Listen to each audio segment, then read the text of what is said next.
Fala galera, beleza? Depois de um tempo aí sem gravar vídeos, eu vou trazer um conteúdo hoje bem interessante que é falando sobre falhas e códigos de erros em unidades em sistema VRF, tá? É um conteúdo que eu vou tentar ser bem rápido com ele para não ficar muito extenso, tá bom?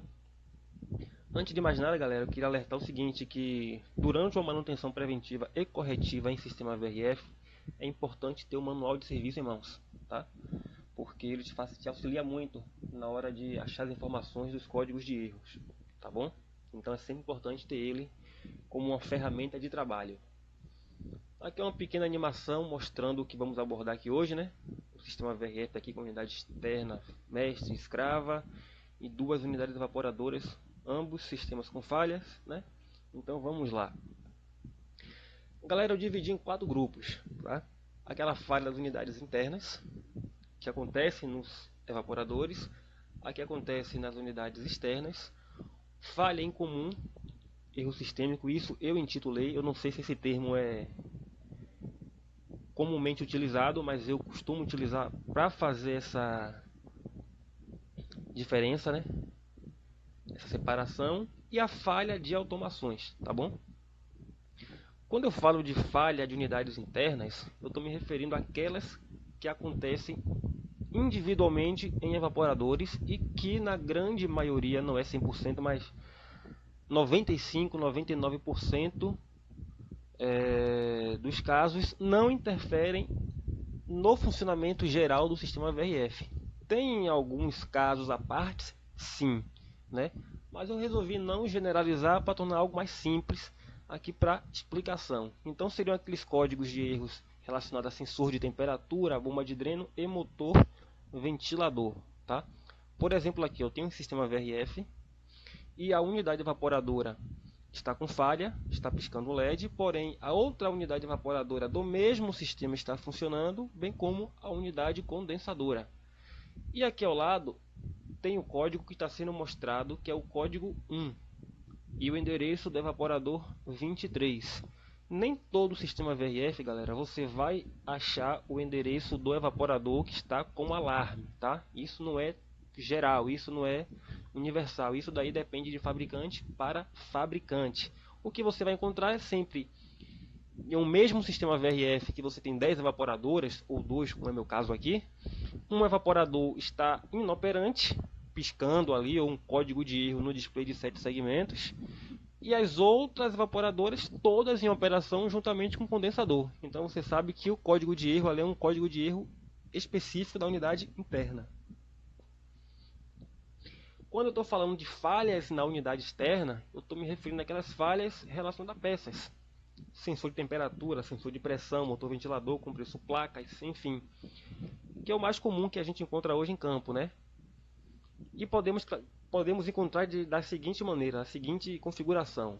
Quando a unidade condensadora mestre está com falha, todas as demais evaporadoras também vão entrar em falhas, em alarme.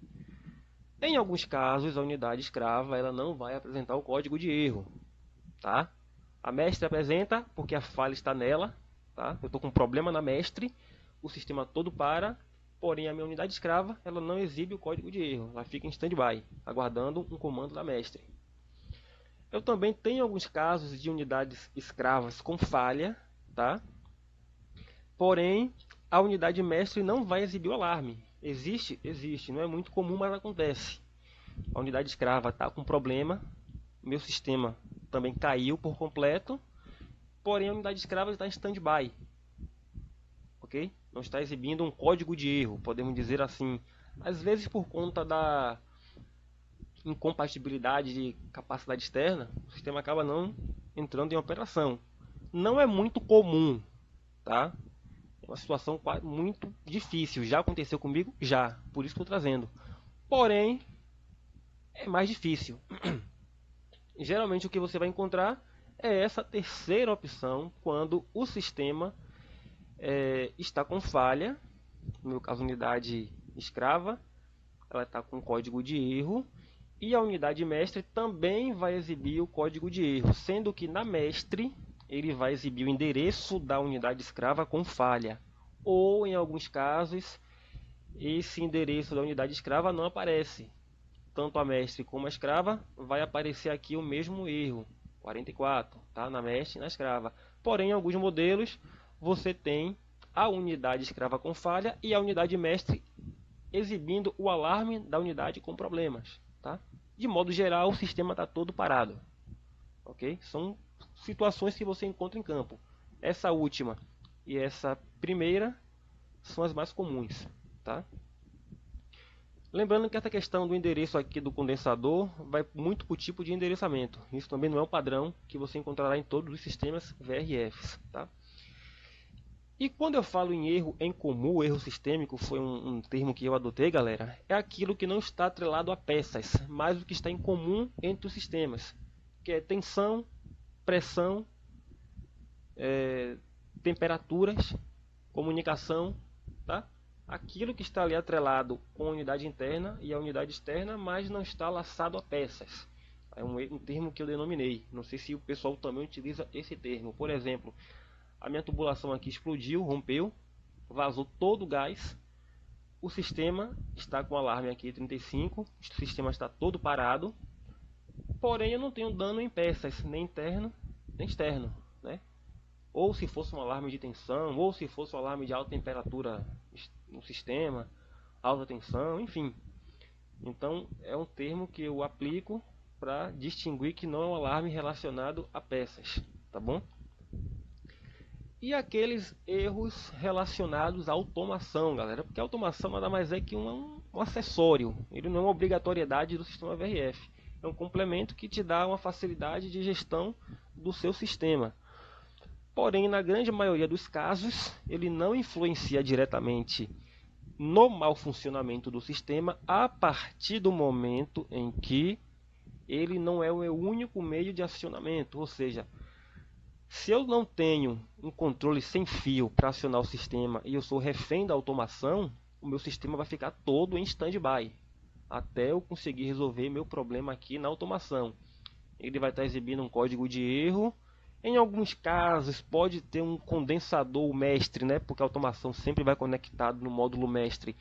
Pode ter algum caso do condensador exibir um alarme de erro com automação? Pode. Mas mesmo com esse alarme no condensador mestre, se você vier com um controle sem fio, eu vou ligar meu sistema, minhas evaporadoras, e o meu condensador vai operar mesmo com o meu controle de automação exibindo um alarme, tá? Então é bem interessante, geralmente com automação a gente ter sempre um controle sem fio para essa emergência. E é isso, galera, o vídeo está ficando um pouco longo, 8 minutos. Tentei resumir de forma macro aqui as informações e espero que seja útil para todos. Forte abraço e até o próximo.